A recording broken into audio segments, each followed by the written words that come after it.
नमस्कार प्यारे बच्चों, कैसे हैं आप लोग।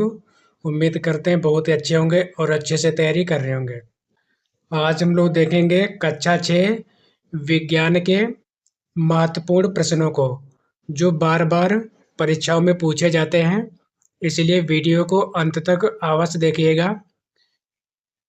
पहले हम लोग देखेंगे अतिलघु उत्तरीय प्रश्नों को। पहला प्रश्न दिया है, पदार्थ की 3 अवस्थाओं के नाम लिखिए। 3 अवस्थाएं होती हैं, ठोस, द्रव तथा गैस। अगला प्रश्न है, किसी वस्तु में उपस्थित द्रव्य की मात्रा को उसका जगह छोटी है कहते हैं। वाक्य पूर्ण कीजिए। तो इसका उत्तर होगा, किसी वस्तु में उपस्थित द्रव्य की मात्रा को उसका द्रव्यमान कहते हैं। अगला प्रश्न दिया है, अगरबत्ती की सुगंध किस गुण के कारण कमरे में फैल जाती है। उत्तर इसका होगा, अगरबत्ती की सुगंध गैसीय गुण के कारण कमरे में फैल जाती है। अगला प्रश्न है, समय का मानक मात्रक बताइए। तो इसका उत्तर होगा, समय का मानक मात्रक सेकंड है। अगला प्रश्न है, स्वस्थ मनुष्य का तापमान कितना होता है। उत्तर होगा 37 डिग्री सेल्सियस। अगला प्रश्न दिया है, द्रव का आयतन किसमें मापते हैं। तो इसका उत्तर होगा, द्रव का आयतन लीटर में मापते हैं। जब किसी द्रव को गर्म करते हैं तो वह किस में बदल जाता है। उत्तर होगा, जब किसी द्रव को गर्म करते हैं तो वह गैस में बदल जाता है। अगला प्रश्न दिया है, वायु कौन सा मिश्रण है। तो वायु एक समांगी मिश्रण है। पाई के मान की खोज किस वैज्ञानिक ने की थी। इसका उत्तर होगा, आर्यभट्ट ने। अगला प्रश्न दिया है, द्रव्यमान का अंतर्राष्ट्रीय मानक मात्रक क्या है। तो उत्तर होगा किलोग्राम। अब हम लोग पढ़ेंगे लघुत्तरी प्रश्न। यौगिक से क्या समझते हैं, उदाहरण भी दीजिए। 2 या 2 से अधिक तत्वों या पदार्थों को परस्पर मिलाने पर यदि मिलने वाले तत्व या पदार्थ के गुण समाप्त हो जाए और एक नया पदार्थ बन जाए तो इसे यौगिक कहते हैं। उदाहरण, जब हाइड्रोजन के 2 परमाणुओं को ऑक्सीजन के एक परमाणु से मिलाया जाता है तो जल बनता है, जिसका गुण हाइड्रोजन तथा ऑक्सीजन से भिन्न होता है, अर्थात जल यौगिक है। अगला प्रश्न दिया है, द्रव पदार्थों की आकृति निश्चित क्यों नहीं होती है।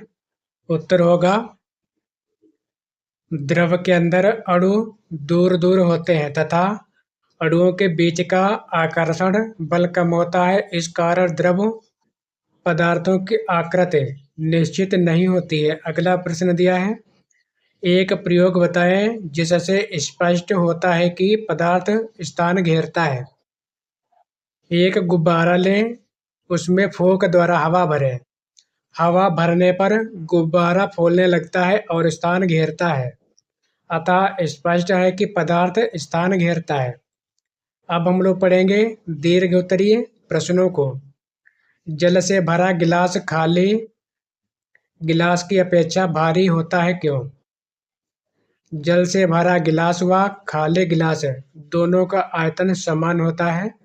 जल के अणु निकट होने के कारण जल से भरे गिलास में गिलास के साथ जल का भार भी होता है, जबकि खाली गिलास में केवल गिलास का भार होता है, क्योंकि खाली गिलास में उपस्थित वायु के अणु दूर दूर होने के कारण उनका भार नगण्य होता है।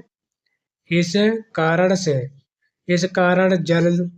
जल से भरा गिलास खाली गिलास की अपेक्षा अधिक भरा होता है। अगला प्रश्न है, माप के मानक मात्रक होना क्यों आवश्यक है। उत्तर है, विभिन्न असमान मात्रकों द्वारा किए गए मापन को दूसरे व्यक्तियों द्वारा समझना कठिन होगा। ऐसी परिस्थितियों में वे वास्तविक माप नहीं समझ पाएंगे।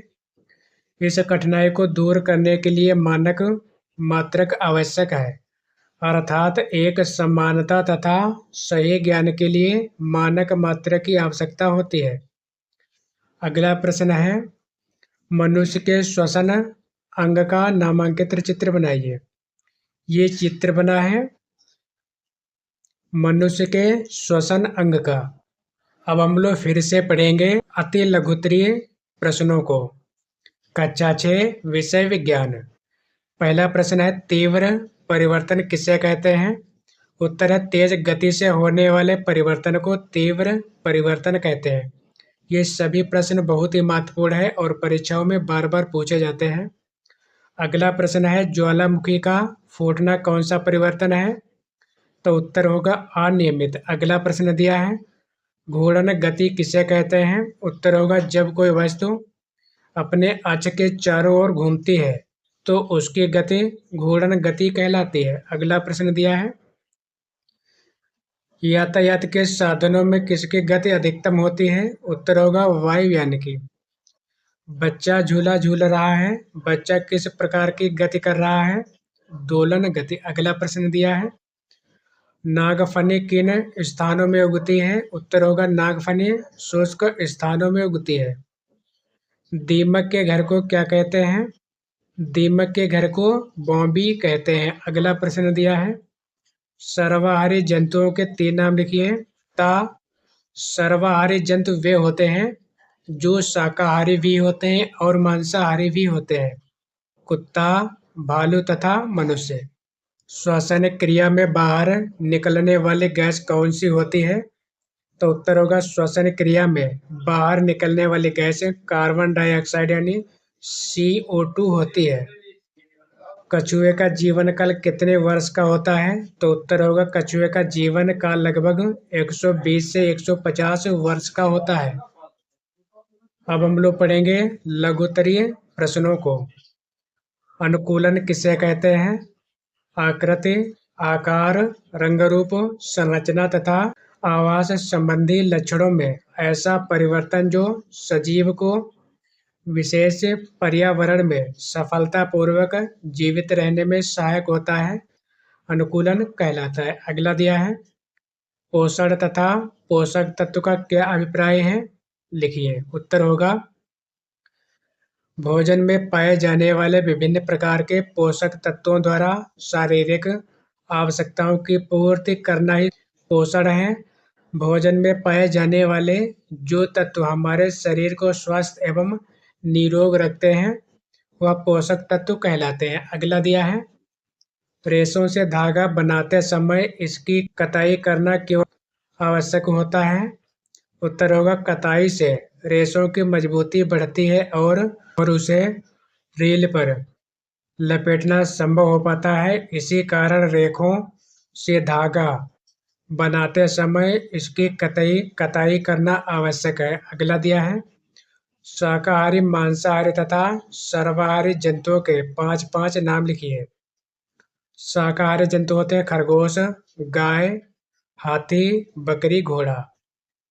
मांसाहारी, शेर, चीता, गीदड़, तेंदुआ, चील। सर्वाहारी, मनुष्य, बिल्ली, कुत्ता, गौरैया। फिर से हम लोग पढ़ेंगे, ये भी महत्वपूर्ण प्रश्न है और परीक्षा में बार बार पूछे जाते हैं। कक्षा 6 और विज्ञान विषय है विज्ञान। लघुत्तरीय प्रश्न, ये भी प्रश्न बार बार परीक्षाओं में पूछे जाते हैं, इसलिए वीडियो को अंत तक अवश्य देखिए। पहला है, वायु में ऑक्सीजन की प्रतिशत मात्रा कितनी होती है? उत्तर होगा, वायु में ऑक्सीजन 21% होती है। अगला प्रश्न है, जल का क्वथनांक कितना होता है? उत्तर होगा, जल का क्वथनांक 100 डिग्री सेल्सियस होता है। अगला है, भोजन में ऊर्जा किस रूप में होती है? उत्तर होगा, भोजन में ऊर्जा रासायनिक ऊर्जा के रूप में संचित रहती है। कार्य का मात्रक बताइए। उत्तर होगा, कार्य का मात्रक जूल है। पृथ्वी का कितना भाग जल से घिरा है? उत्तर होगा, पृथ्वी का लगभग 3/4 भाग जल से घिरा है। अगला दिया है, आधुनिक कंप्यूटर के जनक कौन है? उत्तर होगा, आधुनिक कंप्यूटर के जनक चार्ल्स बेबेज है। अगला दिया है, मनुष्य के शरीर में पाए जाने वाले 5 तंत्रों के नाम लिखिए। पहला है तंत्रिका तंत्र, दूसरा है श्वसन तंत्र, तीसरा है पाचन तंत्र, नंबर 4 परिसंचरण तंत्र, नंबर 5 उत्सर्जन तंत्र। अगला प्रश्न है अकशेरुकी किसे कहते हैं? उत्तर होगा अकशेरुकी जिन जंतुओं में रीढ़ की हड्डी नहीं होती है उन्हें अकशेरुकी कहते हैं।